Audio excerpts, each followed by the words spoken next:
নমস্কার, আরও একটি নতুন রেসিপির সাথে তানিয়াস রান্নাঘরে আপনাদের স্বাগত জানাই। আজকে আমি তৈরি করছি মুড়িঘণ্ট। তার জন্য এখানে কিছু মাছের মাথা নিয়েছি।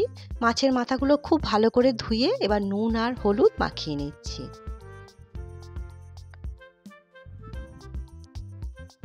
মাখিয়ে নেওয়া হয়ে গেছে। এবার আমি একটা বাটি নিয়েছি, তাতে আমি 1.25 কাপ মতো গোবিন্দভোগ চাল নিলাম।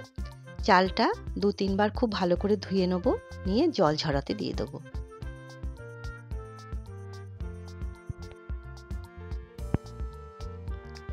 গ্যাস ওভেন অন করে একটা কড়াই বসিয়ে তাতে পরিমাণ মতো তেল দিয়ে তেলটা খুব ভালো মতো গরম করে এবার মাছের মাথাগুলো আমি ভেজে নিচ্ছি। মাছের মাথাগুলো উল্টে পাল্টে একটু কড়া করেই ভেজে তুলে নিচ্ছি। ওই তেলের মধ্যেই 2টো শুকনো লঙ্কা দিলাম ভেঙে, তেজপাতা, গোটা গরম মশলা আর দিচ্ছি 1 চামচ জিরে।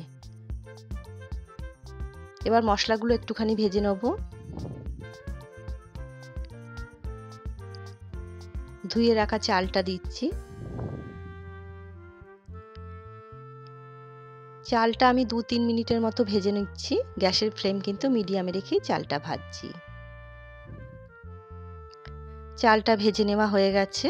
এবার আমি এর মধ্যে আদা, কাঁচা লঙ্কা আর জিরে বেটে রেখেছিলাম 1 চামচের মতো দিচ্ছি।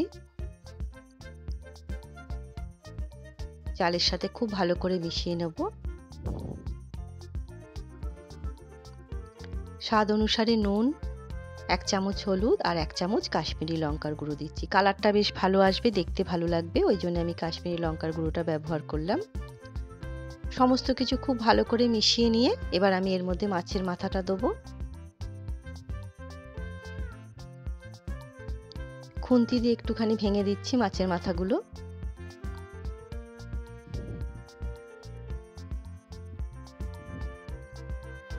এবার পরিমাণ মতো জল দিয়ে রান্নাটা হতে দেবো। 1.25 কাপ চাল ছিল, আমি এখানে 1.5 কাপের একটু বেশি জল দিয়েছি। এবার ঢাকা দিয়ে রান্নাটা হতে দেবো। ভিডিওটা দেখে যদি আপনাদের ভালো লাগে তাহলে অবশ্যই লাইক, কমেন্ট, শেয়ার আর সাবস্ক্রাইব করবেন। যে সকল বন্ধুরা ফেসবুক থেকে দেখছেন তারা একটা লাইক দিয়ে অবশ্যই পেজটিকে ফলো করবেন। 10 থেকে 15 মিনিটের মতো আমি রান্নাটা করে নিলাম। চালটা বেশ সেদ্ধ হয়ে গেছে। 1 চামচ চিনি দিচ্ছি। একটু চিনি দিলে খেতে বেশ ভালো লাগে।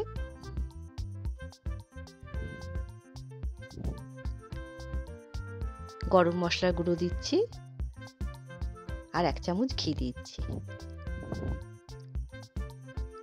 তৈরি হয়ে গেল মুড়িঘণ্ট। খেতে কিন্তু বেশ ভালো লাগে, আমরা সবাই জানি, আর খুবই পরিচিত একটি রেসিপি।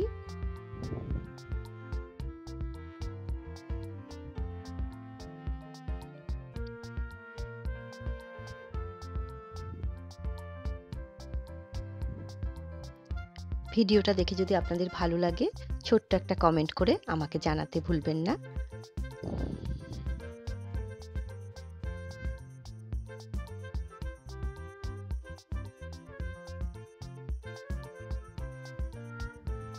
আজ তবে এই পর্যন্তই। দেখা হবে পরের একটি নতুন রেসিপির সাথে। সবাই সুস্থ থাকবেন, ভালো থাকবেন।